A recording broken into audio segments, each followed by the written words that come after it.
Howdy guys, welcome back to the shop. Just wanted to take a quick minute at the beginning of this one to kind of talk about what I'm going to do today and how I'm going to go about it and some of the things I'm going to use to do it.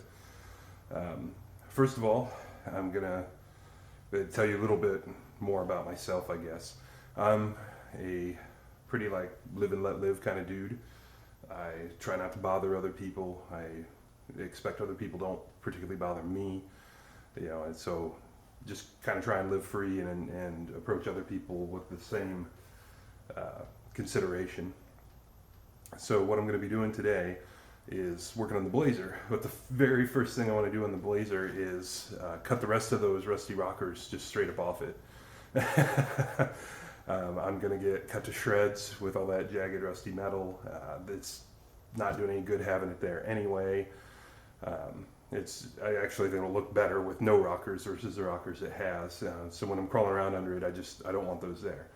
Well, to do that, I'm going to be doing that outside in the driveway today because the thing is leaking so much gas. As soon as I start it and pull it in, it's going to be dropping gas everywhere, and I want to keep that as much outside as possible. And plus the rust mess and all that crap, I'd rather sweep that up out of the driveway than have to sweep it up out of the garage. So anyway, what I'm going to be doing is I've got what is a generic action cam here. So it's a generic GoPro. I think this is an Seiko EK7000. I'll put links to everything that you could be interested in down in the description. I got it on Amazon for I think $60 or something. Came with a whole bunch of mounts and stuff.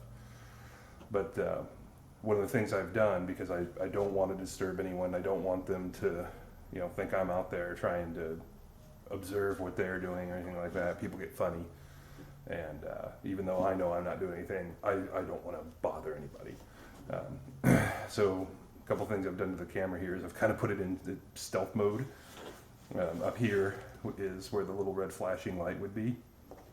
And across the front of it, there's a big 4K and all this stuff on it. Big white letters that just screams, I'm a camera. So what I've done is I've taken some of this Tessa tape. If you're not familiar with this is really nice automotive electrical tape that's got like a foam, or not a foam, a felt on the outside of it, and the adhesive itself also is like nice release, so it shouldn't leave a gooey mess on things, and it's just nice to handle and stuff like that. So I've kind of given the action cam kind of the special ops look here. And got a cheap chest rig that I've actually played with a little bit, and I like it. It works well. It's like $7 too. Again, I'll link it. But that's what I'm going to be doing is I'm going to strap this guy on and run around out there with a pair of tin snips, I hope. I've got two choices. I don't think either of these pairs of snips are very good. So we'll see how that goes. The next option, if that fails, is to get the body saw out. I'm a little hesitant to do that because it is dumping gas everywhere, so I really don't want to throw any kind of sparks at all.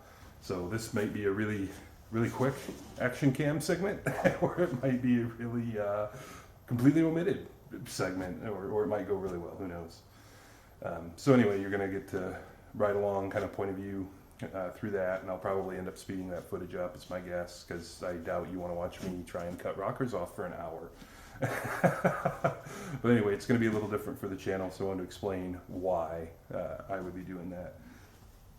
Another thing I'm going to do is the thing's got blown out rear brake lines, but it looks like they're actually blown out at the axle. That's where it's leaking the most. So I'm just going to take a pair of vice grips and crimp off the soft line to the rear axle, which I'm going to be replacing anyway. And these are, some junk Home Depot special 3 for $8 vice grips that I'm just going to put on it and leave on it until we're done. So if it's 3 months that they're outside or whatever, then that's the way it is going to be.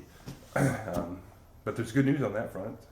The weather this week is supposed to be pretty dry, so I can actually pull the Jeep out and leave it out. I've shown you guys before, the top on it is just absolutely thrashed. So I try not to leave it out in the rain until I get an opportunity for the weather to warm up and get the new top on. Today it's like 35 degrees, so we're looking for more like 85 degrees to try to put a new convertible top on. So anyway, that's what I'm going to be doing. That's why it's going to be a little bit different. I just basically want to keep a low profile and don't want to upset my neighbors. I would prefer they not upset me, so that seems cool, or a reasonable thing to do. So that's why it's going to be a little different. going to go out there and get started. Before we get into the rockers, there are a couple cool things I found out about the truck, and I'll show those to you. And I'll also answer the question of how low it was on oil. So we'll get out in the garage, get out of the garage, get in the driveway, and we'll get on it. All right, first things first. How low was the Blazer on oil? And it's serendipitous that this was actually left in it. What's funny is the previous owner, straight up, it's like, I never checked the oil, so I don't even know where this came from. But it was a total of 2 3/4 quarts low on oil. It's a 4.5 quart system, so it is amazing that this thing survived. Since this thing does have so much fresh oil in it now, what I did is I spun a new filter onto it, and I'm going to run it for like an hour with that new filter and dump the oil then. It's, like I said, serendipitous that this was here, because since I decided to change the filter, it's now about another 1/2 quart low. So meaning that now it's in total 1/2 quart low. It was full before I changed the filter. So that, 1/4 of a quart or so, that'll top her right up, good enough to get it running. So there's the mystery answer that I'm sure you've all but just been dying to know is, yeah, the thing was almost 3 quarts low on oil. Cool things. Did a little bit of automotive archaeology.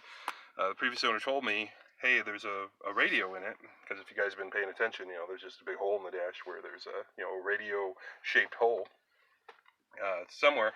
And he said, oh yeah, I've done, the guy had the wiring half done, and yeah, that's not how we do it.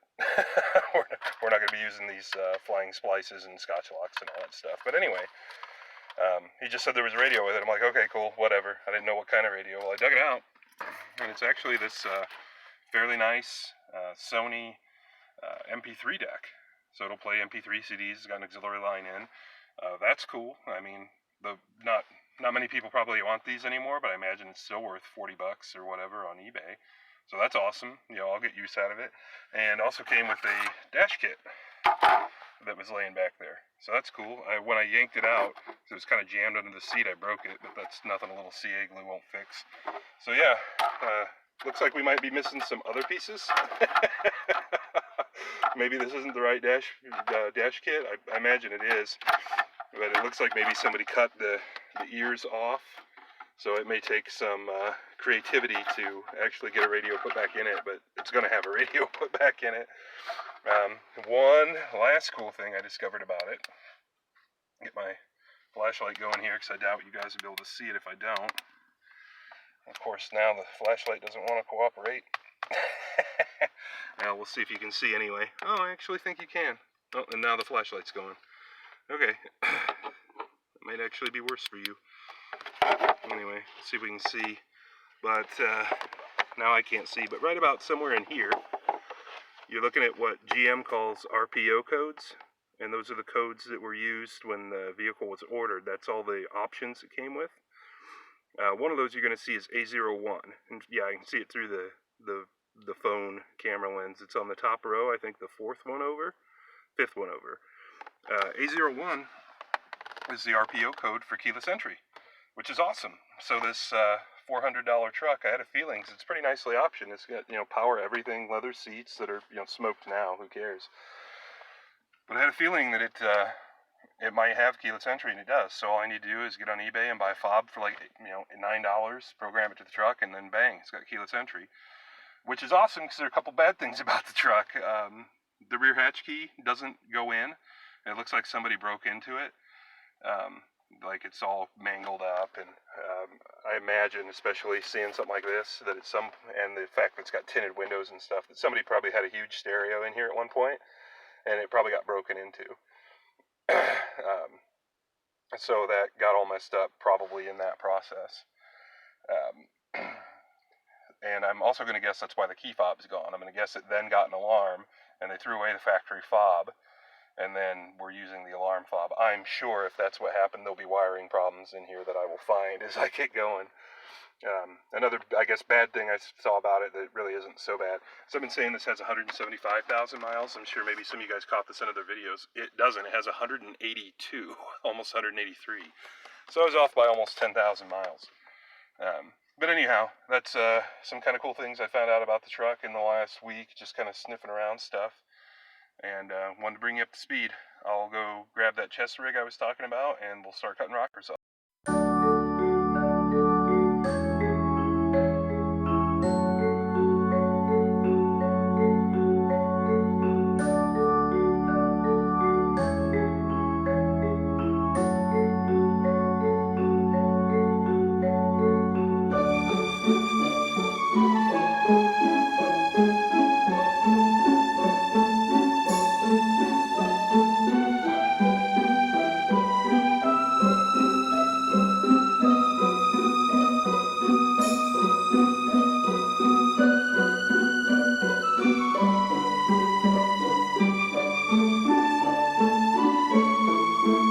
An idea how much Blazer we just lost. That is a US $1 bill. And that's probably 2 inches tall. I bet this thing weighs, because it's all wet, 3 or 4 pounds, and the driver's side's worse. So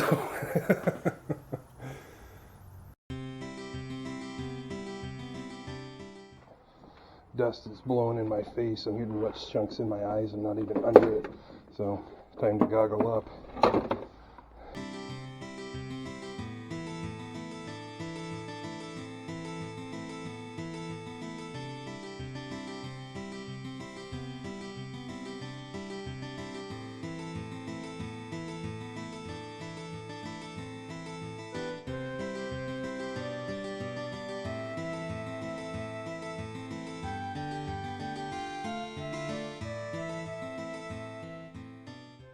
Holy crap, that went better and worse in a number of ways.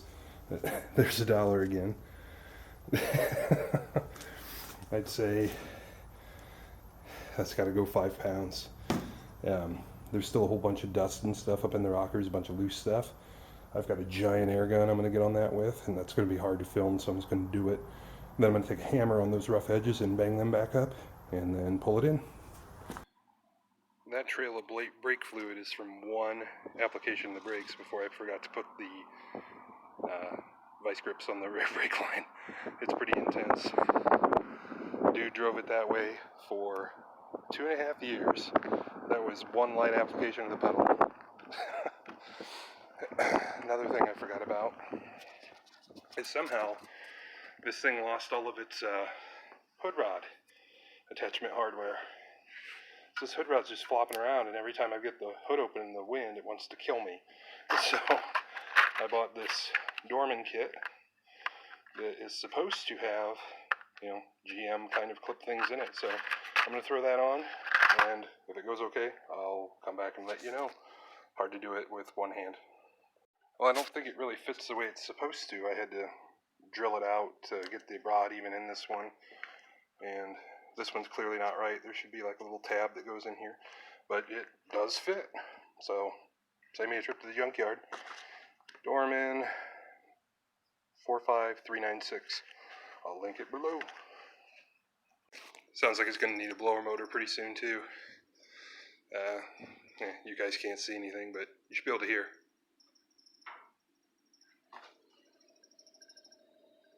Well, here's something I wish I'd have dealt with when it was still outside.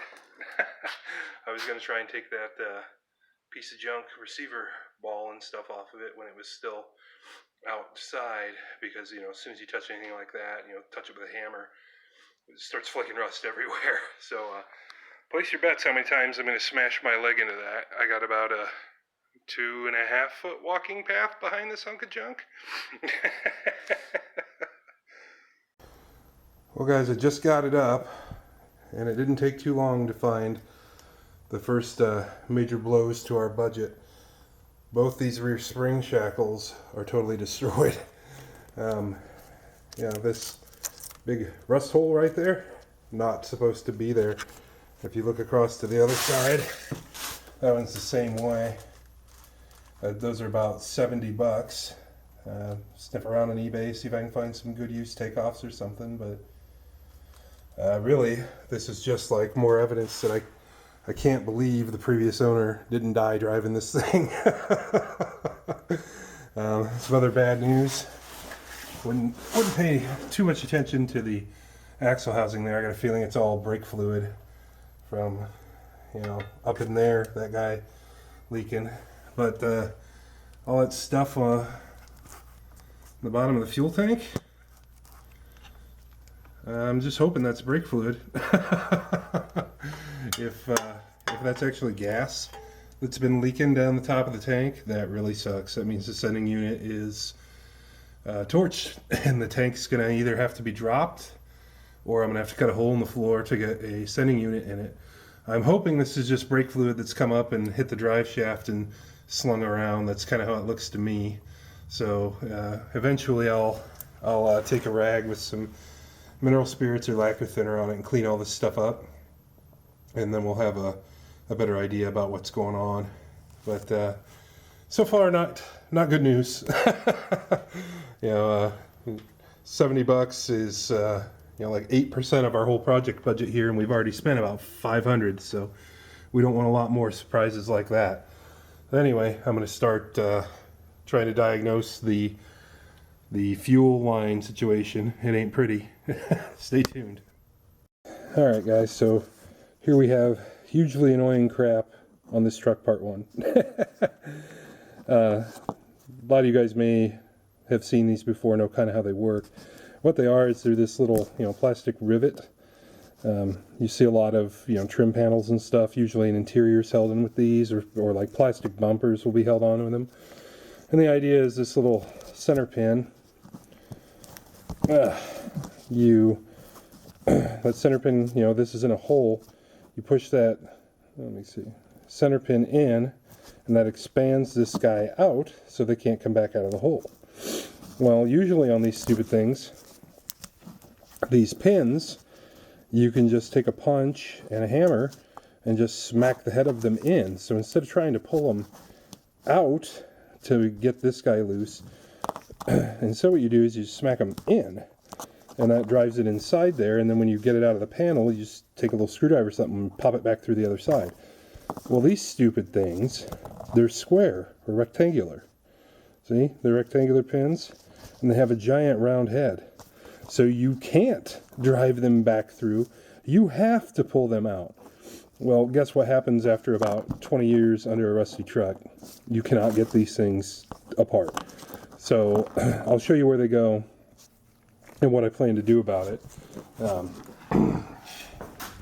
There's this inner wheel well liner, I guess you would want to call it. Try and keep you from being blinded. Yeah, it's another thing that sucks about these trucks is there's nowhere to hang a drop light. Anyway, this guy is up here in the way of the lines we need to make. And down there you should be able to see one of the rivets I haven't popped out yet. Well, I had I want to say an 8. It's getting worse as we go again, sorry. I'll stop pointing at stuff and just point the camera and talk. I had a 89 S10 pickup truck that didn't have one of these things, and I want to say I don't remember ever seeing one on my 98 or my 01 pickup trucks, and all my pickup trucks have been two-wheel drives, by the way. But anyway, my 89 S10, I know for a fact, didn't have one of these, and its fuel lines were like new. The rest of the truck had just insane amounts of rot in it, but it never had fuel or brake line problems, and they ran right on top of the rail just like this. So what GM has done here when they put that flap in is they created something that can never be washed. So, you know, look at all this junk that's up here. You know, it's just all sand and rust. There's the rear brake line. Funny story about that, when I put the vice grips on the soft line down below, which, yeah, I think you can probably see them there. They're hanging out. Next time I put my foot on my brakes, all that happened is it blew out the line much further forward. Which I was planning to replace that anyway, but it blew out. There's a union at the firewall, and it blew out just toward us end of the union, which is good news because that's where I wanted to patch the new line in. So that's all that happened. But anyway, you can see that this line is just utterly destroyed. That's the rear brake line. These are evap lines, that I completely don't care about. I'll put rubber hose or something on those if I have to. They shouldn't actually hold any fuel, but this is the actual brake line we're trying to fix.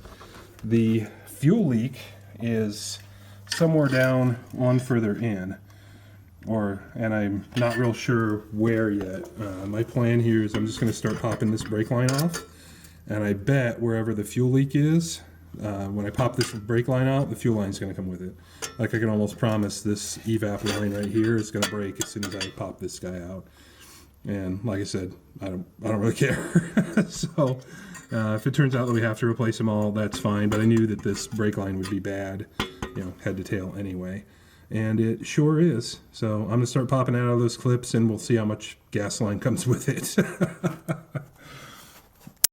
Sorry guys, never completed my point there. I got off in complaining land. Anyway, one thing I did want to say is I mentioned my 89 S10 didn't have one of these stupid things. I owned that truck until 2007, and it was an 89, so that thing was, old. I'm tired. I don't feel like thinking.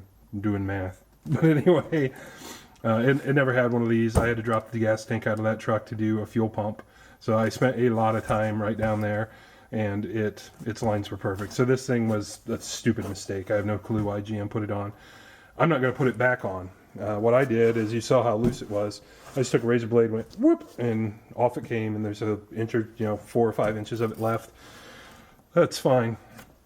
Anyway, what I ended up doing to get it out was raid every interior panel tool that I have, really, and tried to go about those things the right way before realizing that I should have just done it the wrong way, which is just razor blade right along the frame and just leave this alone and just cut this piece off and throw it away, because it's not only useless, it's actually harmful, because you can't get in there to wash those lines. If you ever wash the truck or anything else, or even rainwater would splash up there and rinse crap out eventually. This thing does nothing. But anyway, so if you are truly trying to save this thing, this is the tool that ended up getting the job done. It is just a heavier duty version of this thing. I'm positive I got this at an AutoZone type store like 25 years ago. It's really thin sheet metal. Ended up picking this thing up at like more of a Harbor Freight type store, also like 25 years ago, before there were Harbor Freights around me. But no name brand or anything. It's just a much heavier gauge one than this one. Just end up getting under them and working at the back side up under the rubber, and just using it basically as a pry bar and just ripping them out. This tool is actually part of a really nice interior tools kit, as is this tool that I actually just recently got. So those I can give you links for, so if you want them you can buy them too. But yeah, you can totally just jam this guy under there and just yank it out too, and basically just destroy these little clips in the process, because they're garbage anyway. And yeah, no, I would not reinstall this anyhow. If you have a Texas truck or something, you wouldn't be doing this job anyway. So if you're up here and your truck's as rusty as this one, yeah, totally just razor blade this guy right off the frame, throw it away. In 3 minutes you'll be done. I messed with this for like half an hour. Anyhow. Alright, the Jedi Master says it's about time for me to get a shower and start hunting up some dinner. So I got one last thing to show you guys.